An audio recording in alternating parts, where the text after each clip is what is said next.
how many shorts a week are you uploading? About 2 to 3. And they're all like this, like completely planned, a beginning, middle, and end, like its own piece of content. Mm-hmm.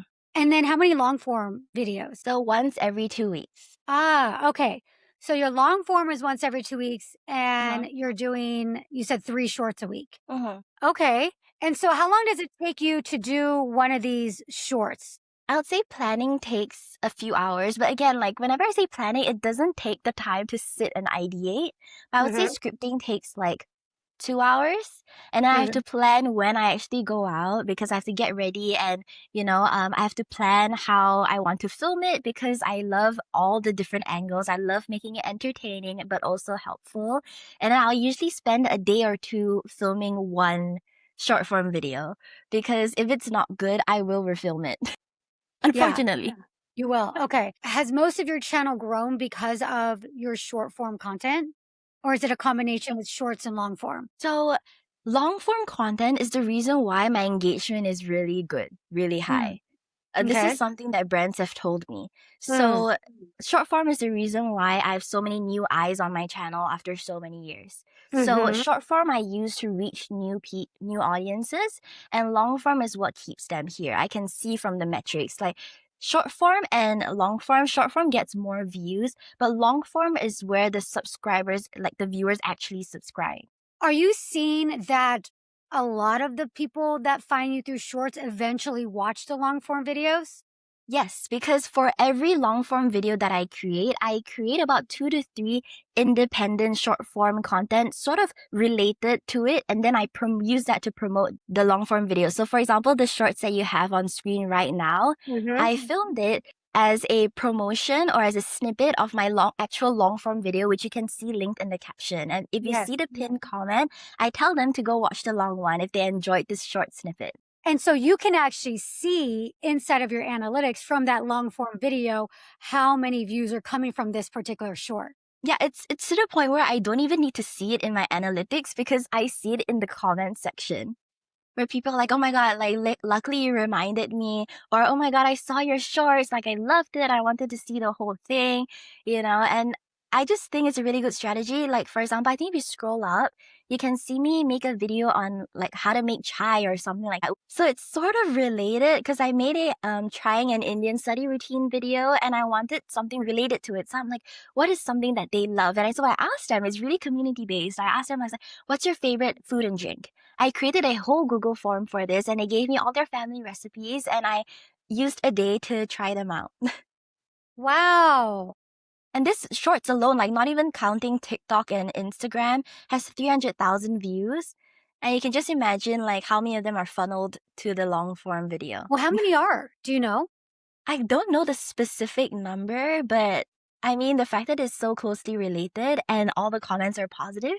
So I post this a day before I uploaded it.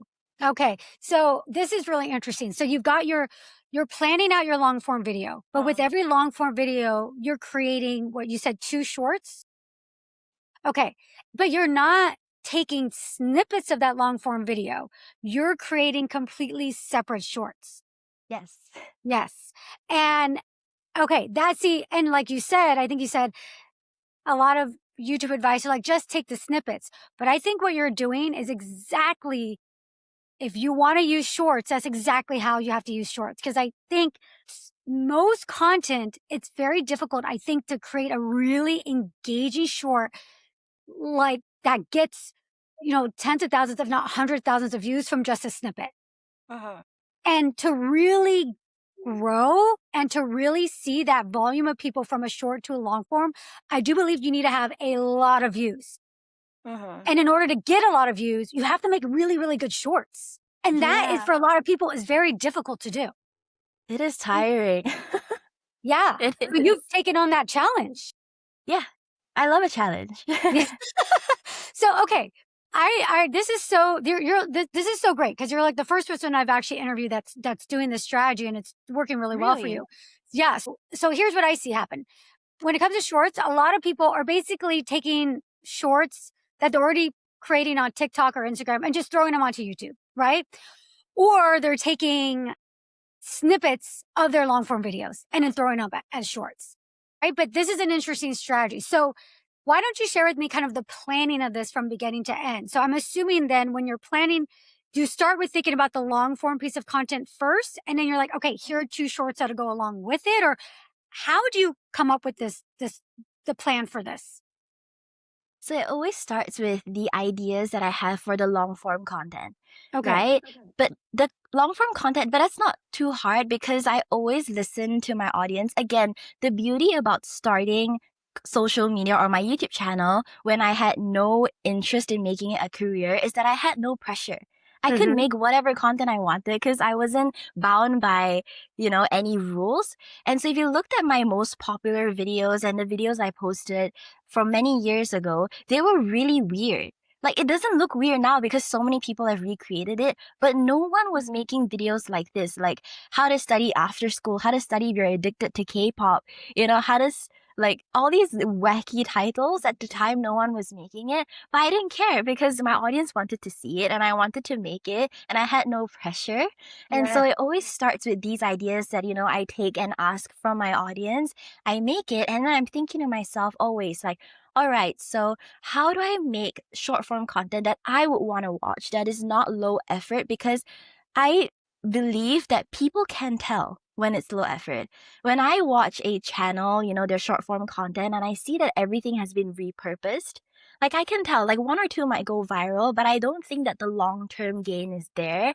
And so Hmm. even the little bit of effort that it takes to purpose your content is not even worth it to me. Like, I'll Yeah. rather spend more time and effort and have it translate into my content, and people will always notice that. People will always notice the love and attention and time it took for you to make that content, and the opposite is true. They know when, you didn't put any effort into it. And Yeah. so I always, yeah, so it's just, I ask my audience, I ideate the long form video title or content, and then from there, I think about what I would want to watch that is related to it. Mm. And so are you recreating something that you're doing inside of the long form video, or is it just completely different? It's just related to it. So sometimes I would take one point. So for example, if Mhm. I'm giving 5 tips, I would give 1 point out, and I'll be like, if you want to know more, feel free to, go to the long form video. Or for example, for my Notion tutorial, I knew that it would get less views because it was just centered around one platform, one app, but it was so useful because I made a whole template on it. I spent 2 weeks. And so I just made a preview. I was like, hey, like these are all the features that I made. Here's how many people downloaded it. If you want the full video tutorial, like go to my long form videos. So sometimes it's 1 point taken out of it. Sometimes it's a whole preview. Like even for my vlogs, sometimes I'll put cinematic music and I'll speak about the video as if it's third person, like a fan page. I'll be Mm. like, oh, like this girl's video is like Disney Channel. And then they'll be like, oh my God, who is it? And then my subscribers will be like, oh, that's Faye. Go watch your Oh, videos. And then wow, they'll that's watch cool. it. Yeah. Or sometimes it's like something related. So, for example, the Indian study routine, I was like, Mhm. they're going to want me to try their recipes. And so Yeah. I did something related to it. So I guess it's 3 different things. Yeah. Yeah. Wow, that's really cool. When did you start doing this strategy with the shorts? I actually started shorts really late. I think it was like 2 years after it was introduced, Okay. like 1 or 2 years after. So I think I've only done shorts for 2 years, 3 years, maybe 2 years. Okay. And Yeah. so since doing that, have your subscribers grown a lot, or what's the overall change you've seen from your channel? To be honest, my channel has always grown. Okay. So I wouldn't say there's like an obvious dip or skyrocket. Like I've never been one of those YouTubers that earned like gained or 100,000 subscribers in a month.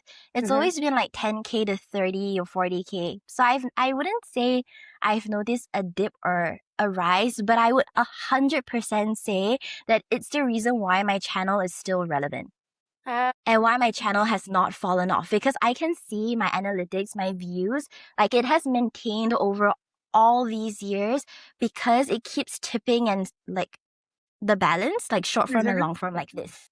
Mm. So one of the things with shorts that I hear a lot of people say, and what I've seen is that shorts can be good for getting a new audience. And I think it's really creative that the way that you're linking them. I think that's really smart because I don't always see it, the shorts translating into views into the long form. So I think the way you're doing it is really smart. However, most people say that where they make their money is the long form.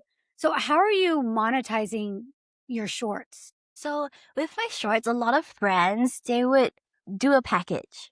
So Mhm. they would say, hey, in connection, how do you say it in English? Like with the long form integration or Mhm. dedicated sponsorship, they want an a short form sponsorship as well.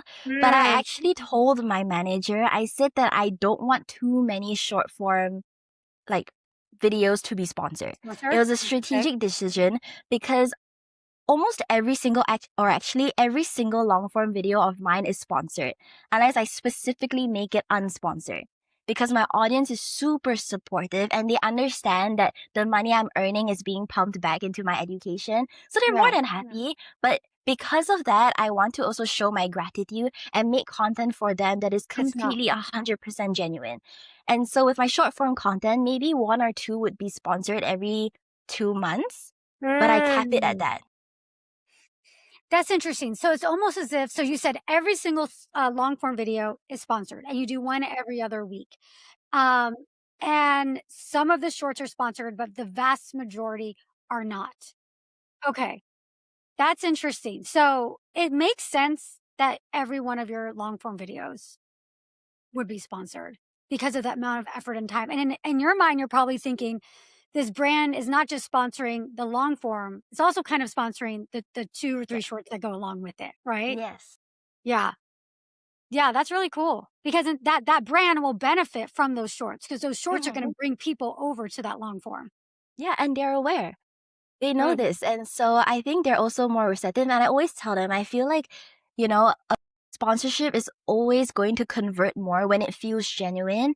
And Mhm. as a viewer, even myself, when I see like one piece of content, like the long form content explaining what the app does and everything, I'll be more inclined to sign up rather than that app or website or platform being shoved down my throat like 4 times in a Yeah. span of, 4 pieces of content or a week. And so I think that's more genuine than just shoving it down like my audience throat. Have you felt the pressure or at some point wanted to do more long form so that you can have more sponsorships? Well, I think I would always want that to be able to make more and more content just based off my not even talking about the money side of things. Like I'm such a perfectionist. I've always wanted to do the best that I can. And sometimes I get frustrated because I have uni and because I'm just human, I get tired and I'm stretched thin between two things, right? So I always want to post more, but I only recently come to terms with the fact that, you know, I it's better to maintain the pace that I have now rather than speed run it and do so much only to burn out because I've seen that happen so many times with other creators and I've had the luck to be able to witness that from a third person point of view that I don't want to recreate that myself. And so I feel like 2 times a month or and then short form content periodically and a break here and there is so much more sustainable than me pushing it out, earning a ton of money only to burn out. And then that would be losing money at the end. So it Yes. wouldn't be really smart. Yes. And also it impacts your growth because when you Definitely. burn out, you lose the excitement for creating.